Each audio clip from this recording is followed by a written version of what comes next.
Assalamualaikum warahmatullahi wabarakatuh.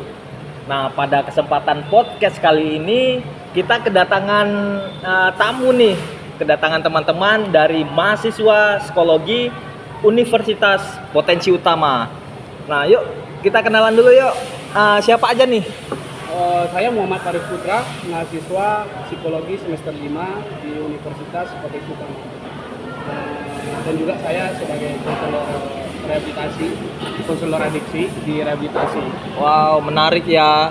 Selanjutnya ada siapa Nama nih? saya Muhammad Dani Tanjung, saya mahasiswa psikologi Universitas Potensi Utama Medan, dan pekerjaan saya kesehariannya yaitu sebagai pendamping pasien tuberkulosis RO. Menarik ya. Selanjutnya Saya Rangga sebagai mahasiswa aktif juga, tapi selain mahasiswa aktif saya juga punya pekerjaan di luar yaitu marketing properti. marketing properti ya. Oke, jadi kesempatan kali ini kita akan membahas tentang psikologi kognitif nih. Penasaran kan? Menurut Bang Paris Putra dulu nih, psikologi kognitif itu apa sih Bang? Saya masih belajar juga ya Bang. Saya ngambil referensi dari Google. Menurut Solso at L 2007, psikologi kognitif adalah ilmu mengenai memproses informasi. Dan juga ilmu kognitif ini adalah ilmu psikologi yang mempelajari bagaimana arus informasi yang ditangkap oleh indera yang dibentuk sebagai perilaku. Oh begitu. Itu psikologi kognitif ya. Jadi kita mau tahu juga nih sejarah singkat nih dari psikologi kognitif itu apa aja ya? Mungkin sejarah singkatnya saya mengambil berawalnya dari pengajar serta murid dari Aristoteles sama Plato yang mempunyai pendapat bahwa insan mendapatkan pengetahuan melalui cara penaklukan secara logis yang kemudian diklaim menjadi aliran Rasiolisme. Oke, jadi menurut Bang Paris nih hubungan psikologi kognitif dengan ilmu kognitif itu bagaimana ya? Psikologi kognitif tersendiri cabang ilmu dari psikologi mempelajari mental dalam kognitif manusia. Ilmu kognitif masa kini menekankan bidang-bidang ilmu seperti komputer, filsafat, antropologi. Oh begitu ya. Itu sejarah singkatnya ya, teman-teman ya. Jadi kita mau tahu juga nih, ada nggak sih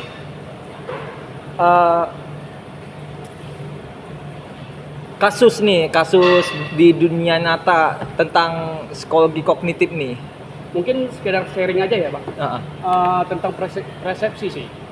Dulu saya juga sebagai mantan pecandu. Dulu sebelum saya berhenti mengkonsumsi narkoba, persepsi saya dulu narkoba itu adalah segalanya.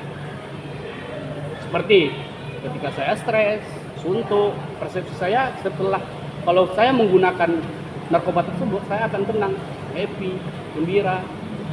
Setelah saya mengikuti program rehabilitasi, itu dirubah semua tuh dalam cara berpikir kita, persepsi kita. Banyak loh hal-hal yang lain ketika kita suntuk, ada loh kegiatan positif yang mendukung kita supaya tidak menggunakan narkoba. Oh, menarik ya teman-teman ya dari psikologi kognitif ini ya. Jadi buat teman-teman nih pengen tahu juga kenapa kita harus belajar psikologi kognitif itu sendiri. Mungkin psikologi kognitif akan melihat bagaimana cara seseorang berpikir, memahami, berkomunikasi, pengingatan, dan belajar menyimpan informasi. Oh, gitu ya. Nah, psikologi kognitif itu menarik ya, teman-teman ya.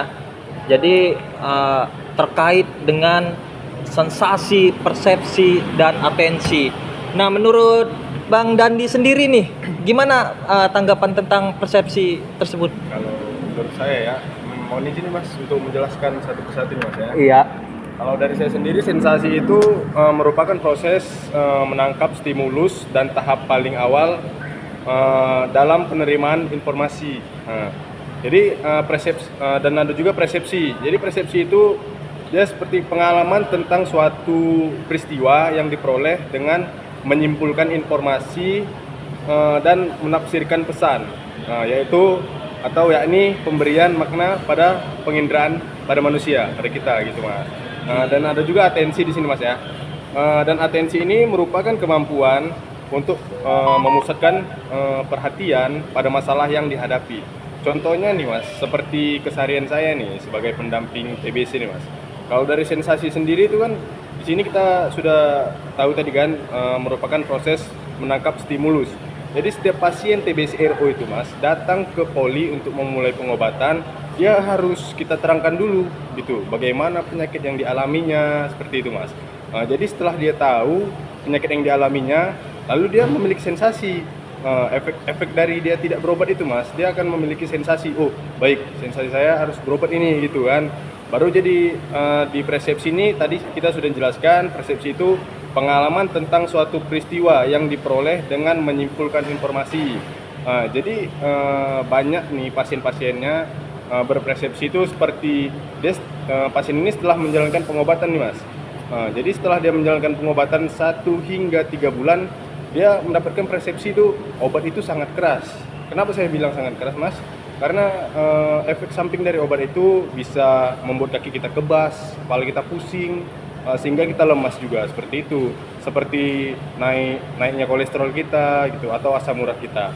Jadi persepsi mereka itu menganggap obat dari TBC RO ini sangat keras gitu Mas. Itulah persepsi dari mereka. Nah, menarik ya. Kalau dari Bang Dandi sendiri, atensi itu bagaimana? Kalau atensi tadi kan kita jelaskan ya Mas ya, itu merupakan kemampuan untuk memusatkan ya perhatian pada masalah yang dihadapi. Jadi pada suatu pasien itu masalahnya kebanyakan di kaki yang sakit. Jadi kan dia berpusat ke situ.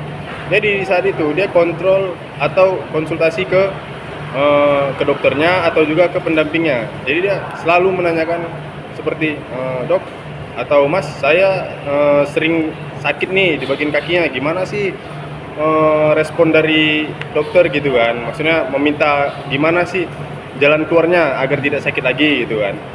Jadi itu atensi itu merupakan memusatkan perhatian gitu ya mas ya. Jadi dia berpusat pada keluh atau ini apa namanya itu efek samping dari obatnya. Gitu. Nah itu dari sensasi, persepsi dan atensi ya. Sudah dijelaskan nih dengan Abang Dandi. Dan menurut Bang Dandi sendiri faktor-faktor apa aja nih yang mempengaruhi persepsi itu sendiri? Kalau menurut saya nih dari definisi yang sudah dikemukakan di atas gitu, atau bisa terdapat juga faktor yang berperan dalam membentuk persepsi. Itu menurut Basuki pada tahun 2008 gitu kan. Jadi faktor-faktor tersebut diantaranya gitu seperti faktor eksternal berupa objek yang dipersepsikan gitu. Lalu ada faktor internal yang dimana ada alat indera, syaraf dan pusat susunan syaraf, dan juga ada perhatian. Oh gitu. Iya. Nah itu dari sensasi, persepsi dan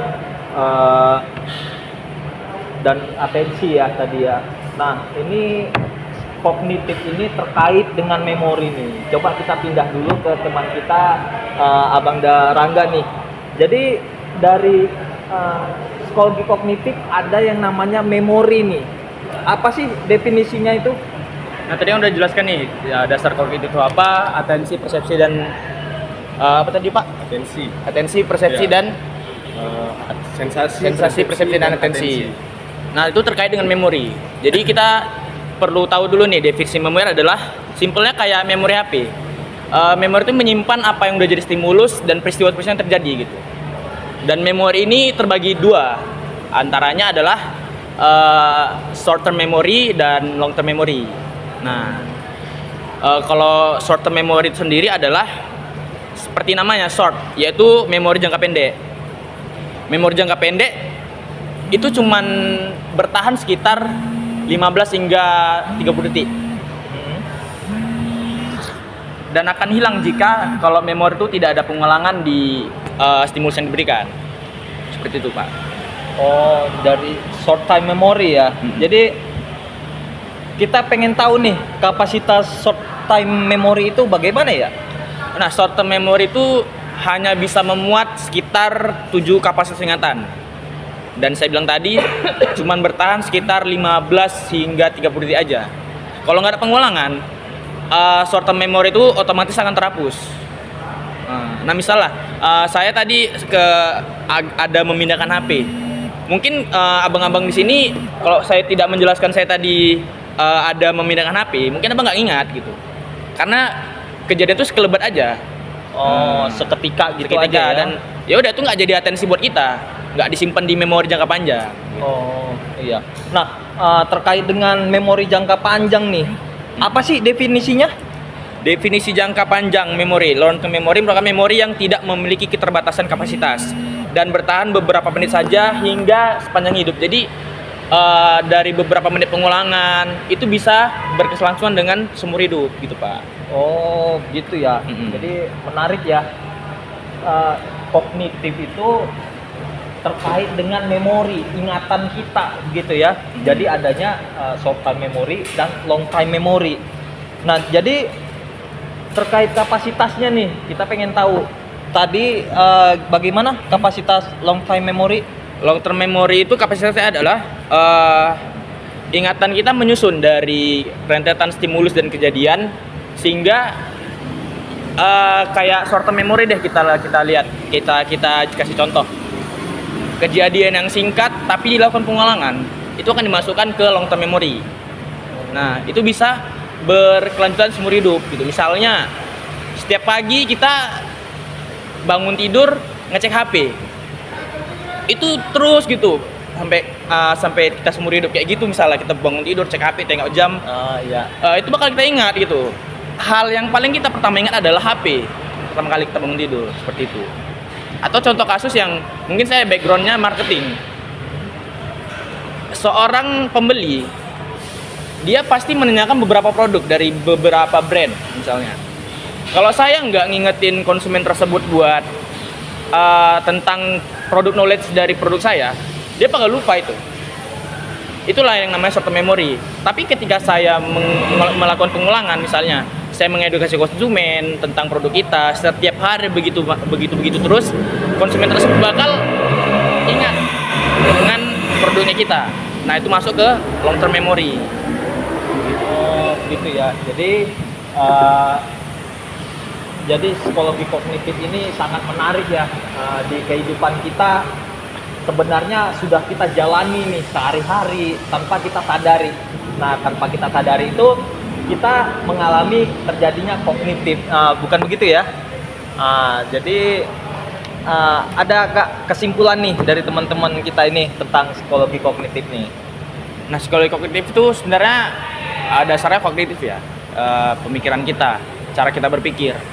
Nah, itu terkait dengan apa yang kita persepsikan, atensikan, dan satu lagi tadi Pak, saya lupa sensasi ya, sensasi gitu. Nah, apapun rentetan kejadian, peristiwa, stimulus, itu bakal masuk ke memori kita, mulai dari memori jangka pendek hingga ke jangka panjang, seperti itu Pak. Nah, ini sebagai ilmu pengetahuan kita nih tentang psikologi kognitif pada hari ini. Nah, terima kasih banyak atas atensinya para teman-teman semua. Nah, dalam podcast kali ini kita sudah mempelajari tentang psikologi kognitif dan saya akhiri. Wabillahi taufik wal hidayah. Assalamualaikum warahmatullahi wabarakatuh. Sampai jumpa kembali. Waalaikumsalam.